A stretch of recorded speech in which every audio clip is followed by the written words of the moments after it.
En Radio Marca Femenino Singular, con Natalia Freire.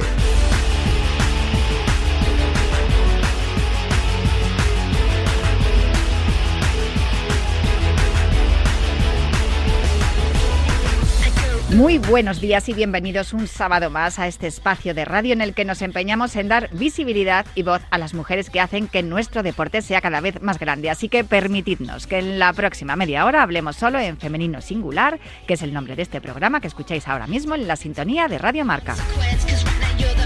Os recuerdo que podéis encontrar los audios de nuestros programas en todas las plataformas y también en la web de marca.com, y a los mandos técnicos me acompaña Iñaki Serrano, que ya está haciendo que todo suene a la perfección, así que ¡arrancamos ya!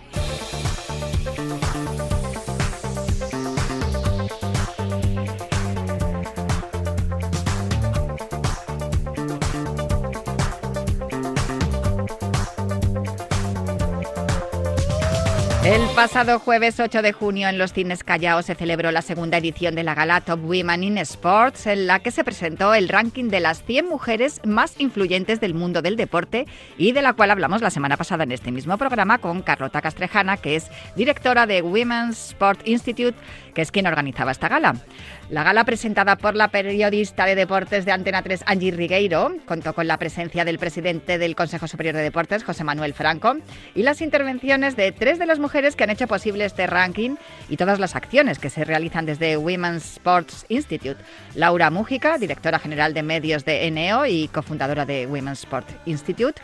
Encarna Samitier, directora de 20 Minutos, y la directora del Women's Sport Institute, Carlota Castrejana. Además de conocer los nombres que integran este ranking, entre las que se encuentran mis compañeras de marca Begoña Fleitas y Almudena Rivera, se entregaron menciones especiales en cada categoría. Ona Carbonell, que hace unas semanas anunció su retirada, recibió el premio especial. Ruth Beitia, campeona olímpica en atletismo, se llevó el de figura del deporte. Eva Moral, triatleta y medalla de bronce en los Juegos Olímpicos de Tokio, recientemente campeona de Europa, el de deportista paralímpica. Daniela Guillén, la jovencísima Daniela Guillén, piloto de motocross, se llevó el premio a deportista revelación. Y María Martín Granizo, campeona de España de paraesquí, también surfista, se lo llevó como deportista revelación en la categoría paralímpica. Y en cuanto a las categorías que rodean el deporte, Maite Ventura, directora de la Liga en Oriente Medio y Norte de África, se lo llevó como directiva y empresaria. Paloma del Río se llevó el de periodista deportiva. Y Lorena Torres, científica y especialista en alto rendimiento con experiencia en la NBA como cuerpo técnico, ella se llevó ese premio al mejor cuerpo técnico. Y Margarita Torres, otra Torres, responsable de la unidad de potencia del motor de Mercedes de Fórmula 1 en la categoría de profesional de la investigación, tecnología e innovación. Permitidme que me detenga en las dos Torres, en Marga y en Lorena, porque su labor y todo lo que han conseguido, no como deportistas, pero sí dentro del mundo del deporte practicado por hombres y también en un entorno masculinizado, es extraordinario, pero casi nadie conoce su trabajo ni lo que han conseguido prácticamente sin ayuda. Por eso, más allá de las gestas de nuestras deportistas, de las que os hablamos en este programa y también en el programa Marca la Diferencia, tenemos que reivindicar el papel de las mujeres en puestos de dirección técnica, investigación y gestión, porque hemos avanzado mucho, pero nos queda muchísimo camino por recorrer. Y ahora vamos a hablar con otra mujer extraordinaria.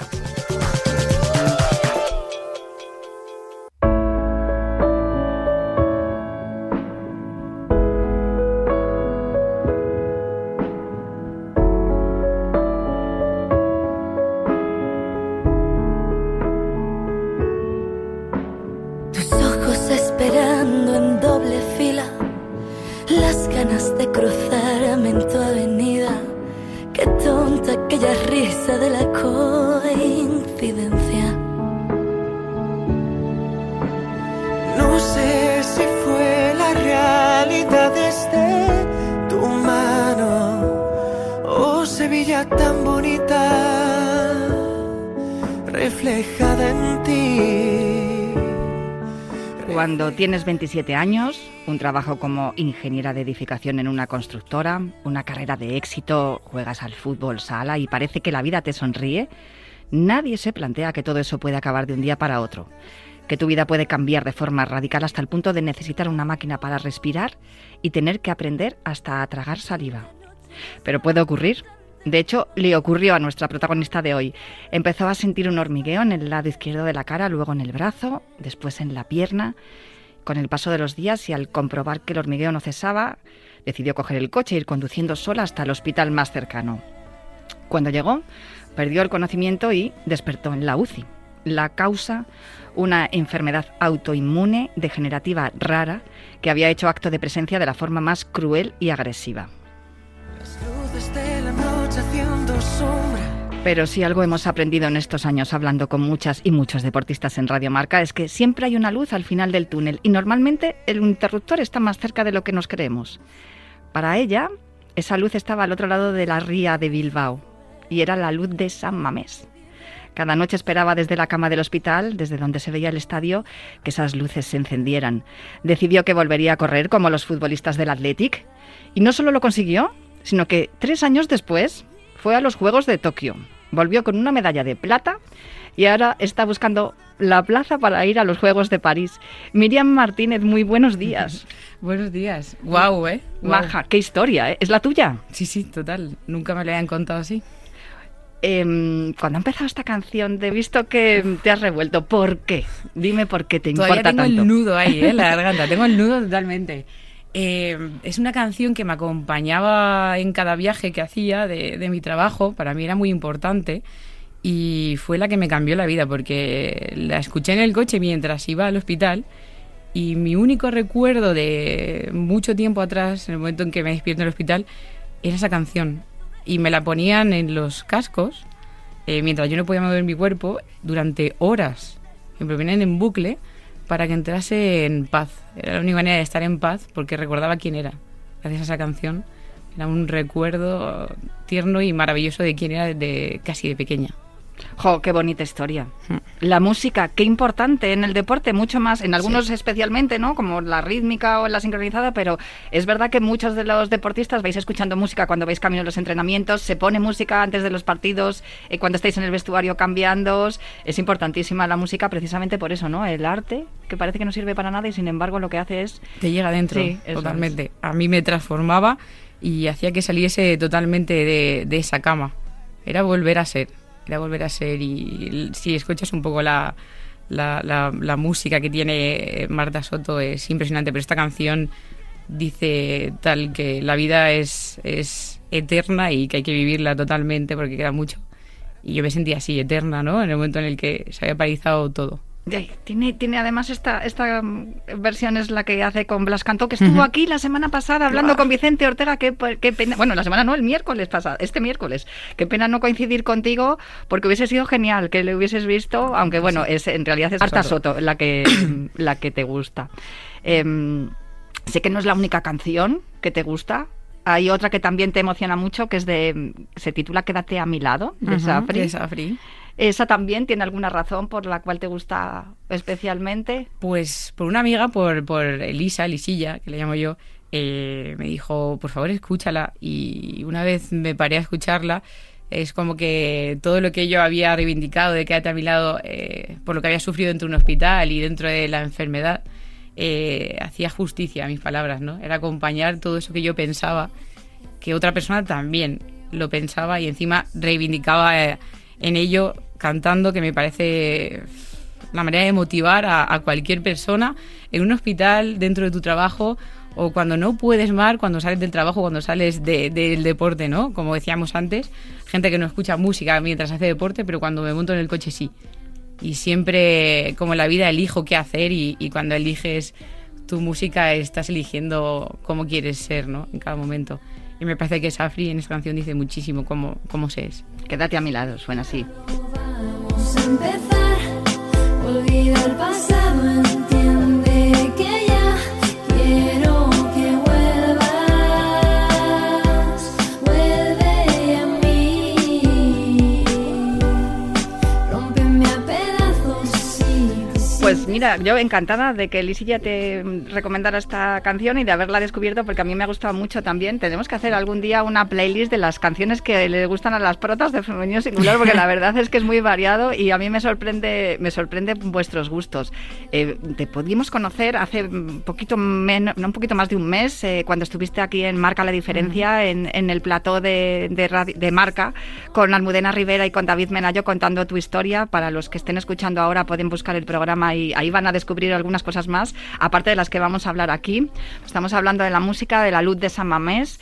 Cuenta esa historia, porque creo que tu mamá, sí, que lo primero que te dijo cuando te vio en el hospital fue: ¿no sabes qué hacer para que venga a verte? ¿Cómo somos las madres? Total. O sea, en vez de echarse las manos a la cabeza, ella intentó hacer como si no pasase nada y como que no veía a su hija con medio cuerpo paralizado y sin saber ni siquiera hablar. Y a mí eso me hizo ser fuerte y recordar los valores que ellos me habían transmitido desde pequeña, ¿no? Y yo no podía tirar la toalla. Era imposible que yo la tirase. O sea, yo le iba a coger para secarme el sudor y para secárselo a ella, porque en ningún momento ella flaqueó. A mí me llevaron otra vez desde mi habitación a la UBI por segunda vez. Yo estaba totalmente convulsionando. Imagínate mi madre cómo se encontró de una persona convulsionando y no paraban porque no podían ni respirar. Me dio una arritmia encima, me quedé parada y, bueno, mi madre lo vio. Evidentemente, no me puedo imaginar porque no soy madre, pero no me quiero poner en esa situación. Y mi madre se quedó en el otro lado de la puerta durante horas, días, hasta que yo salí de ahí. Y es increíble saber que, aunque no le sientas, no le veas, no tengas recuerdos, yo tengo el calor de mi madre totalmente. Las luces de San Mamés eran un poder, ¿no?, divino, que digo yo que eso no se puede casi ni explicar lo que te puede llegar a transmitir, que te atraviesa, pero el amor de tu madre, eso sí que te atraviesa, ¿verdad? Y se te queda en el corazón y no lo va a cambiar nunca nadie. Mi madre odiaba el fútbol de pequeña porque llegaba hecha polvo a casa.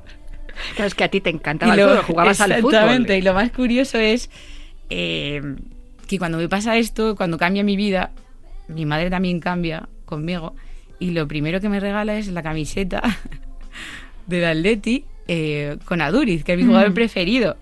Claro, yo me quedé anonadada porque dije, a mí me la han cambiado. Me han cambiado a mi madre totalmente. Y ha sido el regalo que más ilusión me ha hecho en mi vida, el que más ilusión me va a hacer, porque no fue una camiseta sin más de un jugador. Fue te pido perdón por todo lo que ha pasado a lo largo de estos años, por no haberte apoyado en algún momento de tu vida, pero estoy contigo, ¿no?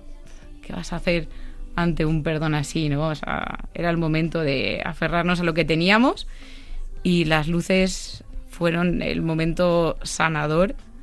Cada día cuando me giraban, a mí me giraban en la butaca, que me sentaban entubada totalmente a ver las luces simplemente.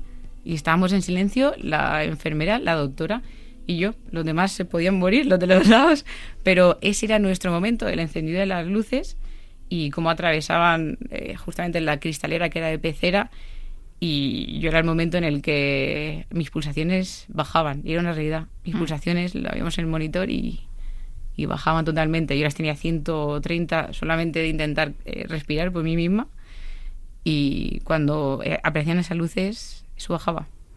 Era una realidad. Las luces de San Mamés, el Athletic Club, la camiseta de Aduriz que te regaló mamá, la visita después de los Juegos de Tokio, ¿no?, a San Mamés. También pudiste hablar con las futbolistas del Athletic Club, con las jugadoras, donde posiblemente tú soñabas en estar de pequeña, igual no en el Athletic Club, que yo creo que te has hecho del Athletic después, ¿no?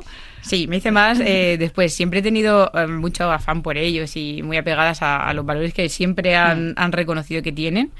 Y me han encantado, pero es verdad que cuando te pasa algo así, la verdad que te quedas con ellos para siempre, ¿no? El quedarte a mi lado también es de esa manera de quedarme con ellos a muerte, pase lo que pase. Cuando pude conocer a estas grandes jugadoras, que no se lo puede definir de otra manera, me quedé anonadada porque hay una en concreto que es Eunate, que tiene una discapacidad también, y me dejó alucinada de ver la superación que había tenido a lo largo de su vida. Ella es auditiva, en este caso, y no le afecta en absoluto en nada a aprender a hablar, a comunicarse perfectamente y a ser una crack y romper todas las barreras y límites dentro de un campo, que es como creo que mejor se habla. Y creo que ella aprendió a hablar con hechos y me parece extraordinaria. Tuve mucha suerte de conocerle, tanto a ella como a otras grandes jugadoras, Y para mí fue un regalo ver a alguien que también había roto las barreras desde pequeña, que no era mi caso. Un regalo el deporte para ti, en este caso, como estás contando, esa inspiración que te llegó desde San Mamés y después papá, que, bueno, mamá que consiguió asumir que a la niña le encanta el fútbol y además tú jugabas fútbol, que estabas jugando fútbol sala cuando te dio el primer ataque, ¿no? En 2018 y resulta que papá, que le encanta el atletismo, una vez que ya sales del hospital te dice, vamos a probar, ¿no? Se sale con la suya. Había sido un debate toda la vida con él. Atletismo, fútbol. Él siempre ha sido atleta. Me recordáis a Martí Perarnau y Loles Vives con Marta Perarnau, ¿no? Que los dos atletas y se le sale la niña futbolista. Al final el corazón te tira muchísimo. Yo siempre admiro a mi padre mucho desde pequeña. Me hubiera encantado seguir sus pasos, pero es verdad que Miriam Martínez tenía su camino escrito.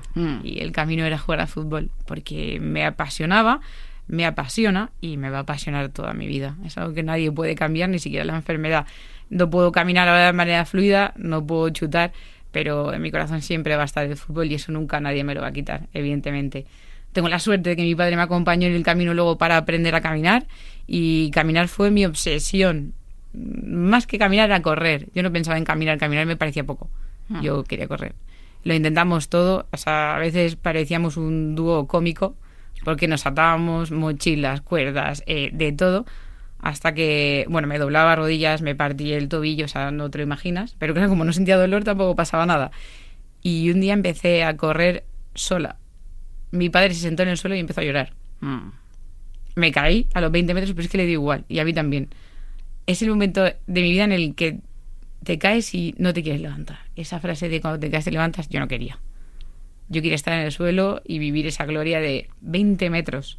20, lo contamos, 20. Pero los mejores 20 metros de mi vida. Nunca más he vuelto a correr, pero nunca lo voy a olvidar. Ni él tampoco.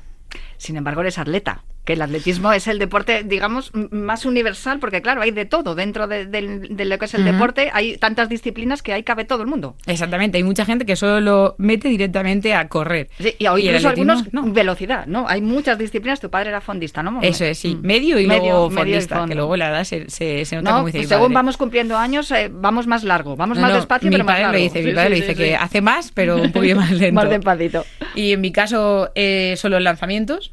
Nadie se lo esperaba, pero es verdad que mi padre para la pandemia pasarla lo mejor posible y no podíamos correr, fue tanto... Me fabricó los artefactos de una manera bastante cómica también. Robamos el cazamariposas de la piscina, luego nadie lo encontraba, no sé por qué, pero yo lo lanzaba todos los días con una jabalina y me fabricó una bola él. O sea, él es ingeniero y es un crack. Y me fabricó una bola él allí con lo que teníamos y mi madre decía, algún día os vais a matar. O sea, pero disfrutábamos tanto que decíamos, no podemos fallar. Y el día que yo caminaba ya fluida, estaba con mi padre, me giré y le dije, papá, algún día estaremos en las Paralimpiadas. Él no sabía qué decirme, evidentemente, porque se quedó como, ¿qué te digo ahora? Yo le dije, no me digas nada, que ya lo verás. Y el día que le dije, papá, que voy a unas Paralimpiadas, se quedó igual y me dijo, lo tenía claro. Y sonreímos los dos y lo teníamos claro, pero teníamos claro que íbamos a tirar hacia adelante. No teníamos claro dónde íbamos a llegar, pero teníamos claro que íbamos a disfrutar del camino, que lo importante era que, aunque nos tropezásemos muchas veces, íbamos a disfrutar de la caída y sobre todo de levantarnos, pero juntos, en equipo. Qué maravilla lo que cuentas, de verdad. Es que vamos, porque te quiero preguntar, pero es que te estaría escuchando 3 días. Llegas a Tokio como campeona de Europa, además, de peso. O sea, con todas las de la ley llegas a Tokio 2021, bueno, unos juegos sin público, un poco más fríos de los que... Atípicos. Sí, diferentes. Y, digamos, el objetivo logrado, pero ¿qué pasa en la ceremonia de inauguración? Pues yo había soñado mucho tiempo con ese momento, con mi padre justamente, porque es donde yo lo vivía desde pequeña, encima de sus piernas, justamente.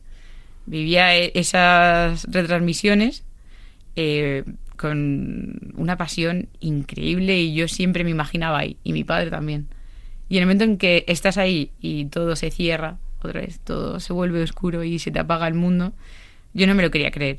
Que el momento que más deseaba, que era el momento de la ceremonia, donde habías trabajado muchísimo para estar ahí, desde el momento en que enfermas en 2018 y estamos hablando de 2021, que cumplí mi ciclo olímpico desde el hospital, que hay gente que no se lo cree, pero desde ahí lo cumplí. Y que se apagase todo, para mí fue uno de los golpes más duros, porque no dije nada a nadie. decidí sobrellevarlo sola porque creía que debía hacerlo sola. Me debía a ellos. Sabía que tenía el equipo detrás, pero ahí fui egoísta porque no quería transmitirles mi dolor ni mi tristeza, sino todo lo contrario. Quería devolverles toda la vida que les había robado con mi enfermedad, porque soy consciente de que les he robado un poquito de vida y dolor de cabeza. Y quería devolverles todo eso que no podía simplemente con una medalla. Claro, pero tú estabas sufriendo un ataque que provocado por tu enfermedad autoinmune degenerativa justo antes de tener que competir. 6 días antes. 6 días antes, y de repente se puso un reloj de arena con una cuenta atrás en mi cabeza todos los días y una frase que me podía doler más que mi propia vida, que era: hoy no puedes entrenar y mañana tampoco. Siempre a las 8 de la tarde me lo decía Maya, la doctora, que le tengo muchísimo cariño, pero en ese momento era como mi monstruo para mí, ¿no? Imagínate. Y luchaba todos los días por estar ahí. Yo en el momento en que enfermo no me quedo en la cama sola. Voy 3 veces al día a meterme en piscinas de agua helada, que hay vídeos en los que no puede caber un cubito más. Y eso para mí es que salte mi espasticidad todavía muchísimo más. Imagínate cuando... Espasticidad, para que lo entiendan los oyentes, es que se te ponen tensos los músculos, ¿no? Se te bloquea la musculatura. Exactamente, y se te puede llegar a romper la musculatura. Y lo que provocaban era que eso se rompiese al final. Es decir, que tu cuerpo se agotase de dolor y se inhibiera de tanto dolor. Y al final tenías que saber que ibas a sufrir, pero aprendí que el sufrimiento se puede llegar a amar cuando lo introduces dentro de ti y acabas aceptando quién eres. Y yo acepté quién era viendo esa situación, viendo que tenía que sufrir para luego ser mejor. Lo hacía 3 veces al día, pero no era mejor, porque me decían: mañana no puedes. Madre mía. 5, 4, 3, 2, 1, último día. A competir. Misma mañana. Tengo unos grandes compañeros que son Kim y Héctor y me dicen: nos vamos a ir al gimnasio y vamos a lanzar una toalla. Kim me cogía las piernas así por el suelo, como un bloque de rugby, y Héctor delante, yo creo que santiguándose, diciendo: no se lo va a salir de aquí. Me dieron una toalla mojada, poniéndome hielo con precinto y vendas por las articulaciones para romper la espasticidad todavía, y lancé la toalla 3 veces. Y Kim me dijo: vas a ganar una medalla. Estás lista. Vas a ganar una medalla. Y yo le miré como diciendo: el flipado este. Claro, él lanza 17 metros. ¿Qué dices de hombre? Y además... les miré con muchísimo cariño, pero con miedo también de lo que iba a pasar. Bueno, es que lanzaste 9,62 en el primero de los lanzamientos. Plata, ¿no? El tercero fue 9,60, que fue muy bueno. El segundo 9,40. Todos fueron por encima de 9, menos uno nulo, que me caí, que ya mis fuerzas ya no podías más. No existían, que fue el cuarto. Pero bueno, decidí tirar los 2 últimos por encima de 9, 1,952, también muy bien. Y no sabía, lo más curioso es que la gente se cree que yo sabía que era plata, y yo no sabía que era plata hasta que está grabado. Me giro, miro la pantalla y veo mi cara totalmente con la plata aquí puesta. Y claro, me pongo los brazos en jarra y digo: no te puedo creer. Y es el momento en el que yo creo que devolví muchísima vida que había robado, y muchos corazones rotos se volvieron a juntar. O sea, tú estás concentrada en los lanzamientos y no querías ni pensar, ni mirar cómo iba la clasificación. No, yo nada más lanzar me ponía hielo porque necesitaba seguir sufriendo y rompiendo esa espasticidad. Es más, tenía fiebre, mucha fiebre, a partir de 38. Iba sondada hasta 3 minutos antes de entrar, me quitaron la sonda y sabía que había mucho peligro en mi salud. Es más, a mí me medicaron nada más salir por la puerta antes de que la gente me entrevistara, me medicaron y me dijeron: ya hemos hecho lo que teníamos que hacer y coge tu medalla y tus logros, ¿no? Y al final fue coger una medalla que es que no puedo explicar lo que me supo, porque era como totalmente estar en una nube, que siempre lo he dicho, y como esa vez que me caí con mi padre en el suelo, no quería despertar de ese momento, porque... era como volver a ser la persona que era antes de mi accidente. Qué maravilla, Miriam, lo que cuentas. Pero ahí no acaba todo. Bueno, luego vuelves a Madrid, a San Mamés, la visita, lo que nos has contado con Eunate y todo lo demás, pero pasa algo más después. Sí, la verdad que siempre he dicho que esa medalla curó mucho, pero no sabía las consecuencias que iba a tener. Y han sido unas consecuencias muy duras. Lo más duro en mi vida lo he pasado después de Tokio, que parece mentira, ¿no? Que lo tengas que vivir después de un momento tan dulce, que se vuelva tan agridulce. Me hicieron una fisura en la médula, en la que estuve mucho tiempo ingresada. Luego me pusieron un tratamiento que era bastante duro, pero era para frenar mi enfermedad, y lo que hizo fue bajarme tantísimo las defensas que pillé una meningitis, y eso me provocó una parálisis facial. Fue transitoria, pero lo pasé realmente mal, porque decía, no puedo dar crédito a que tenga que sufrir tanto, ¿no? Yo estaba totalmente de acuerdo en sufrir, porque soy de esa teoría de que las cosas se logran mediante el sufrimiento y mediante el sudor, pero no estaba de acuerdo que tenía que sufrir de tal manera, ¿no? Me costó muchísimo asimilar que no caminaba. El golpe más duro era tener que coger la silla todos los días porque no quería, y no era caerme, era que no podía ir a ningún sitio sin esa silla.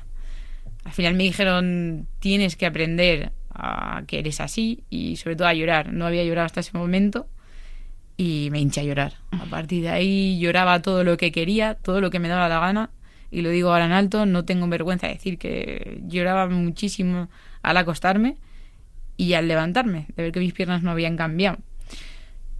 Y así lo acepté, sentándome en ella y asimilando quién era, pero sobre todo sabiendo que aún sin piernas iba a volver al deporte y iba a seguir siendo Míriam Martínez. O sea, unas piernas no me iba a quitar el título de Míriam Martínez ni nada en esta vida.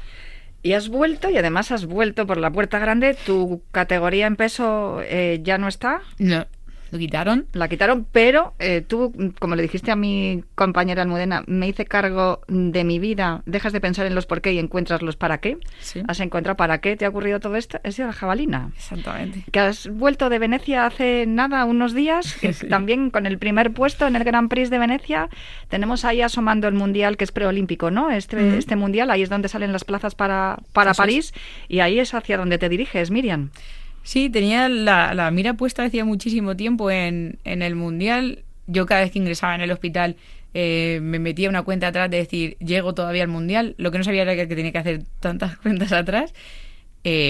Cuando llego ahora a Venecia, llego con mucha desventaja con mis rivales porque no he competido en 2 años. Pero es que además has cambiado el artefacto. No es lo mismo lanzar peso que jabalina. Eso es, tenía que empezar de Y no es lo cero. mismo lanzar de pie que desde la silla. No tiene nada que ver en absoluta. Yo lanzo totalmente sentada, se utiliza muchísimo la espalda, hombro, la fuerza totalmente viene desde tu cintura hacia arriba, y sigo teniendo una fisura en la médula en la que me juego siempre la salud, y me juego no solo quedarme en la silla para siempre, sino el volver a tener una meningitis, una infección bastante grave. Como te vuelvo a decir, los por qué me dan igual, ahora ya sé para qué, y es para ser feliz el resto de mis días. Voy a seguir haciéndolo. No sé dónde voy a llegar con la jabalina, sé que la empuño con muchísima fuerza y muchísima garra, y sé que la voy a lanzar lo más lejos posible, pero sobre todo mi lema va a ser feliz, y el resultado va a ser ese. Eres como lo que llevas colgado del cuello y lo que llevas tatuado en el brazo, ¿no? Un cohete. Eso es algo que para mí significa todo. Cuando la gente me dice, pero es un poco infantil tener todo lleno de París y de cohete. Eso se lo contaste a mi compañera Almudena, sí. Que tienes toda la habitación decorada, toda. Tienes un Lego de la Torre Eiffel, sí, que hecho lo monté por ti. Yo, sí, con mi mano derecha, porque la izquierda no sirve para eso. Y lo monté sudando y sufriendo pieza a pieza, que me cabrearon muchísimo porque se desmontaba enseguida. Pero lo monté, y al terminarlo lo gocé, porque dije, si yo puedo terminar un Lego con mi mano derecha, ¿por qué no puedo llegar al Mundial? Claro que sí. Así que y estás en camino, de hecho, agosto está aquí al lado. Bueno, queda menos de un mes porque lanzo el día 11, nos preparamos antes con una concentración aquí en Madrid, hoy me la acaban de comunicar, y creo que yo la medalla la gané cuando pisé fuerte con mis piernas, cuando no las sentía, después de la fisura, y creo que tengo todo el trabajo hecho. Pues Míriam Martínez, de verdad, un placer escucharte, de verdad, qué maravilla lo que cuentas, cómo lo cuentas. Súbete a ese cohete, que te queremos ver en París el año que viene, y espero que puedas volver por aquí a contárnoslo. Oye, que ya tenemos el billete y de momento, pues eso, que sigas disfrutando del deporte, que sigas encontrando el deporte esa meta, ¿no?, a la que tienes que llegar, y esa inspiración, ¿no?, que también nos das a todos los que te escuchamos. Muchísimas gracias, Míriam, de verdad, por estar aquí en Femenino Singular, en Marca, en Radio Marca. Yo me voy ya, de verdad encantada. Qué bonitas estas historias, cuánto aprendemos aquí en Femenino Singular con estas mujeres maravillosas que nos visitan. Prometo volver el próximo sábado para seguir hablando de más historias, pero hoy me quedo con la de Míriam Martínez. Hasta el sábado que viene.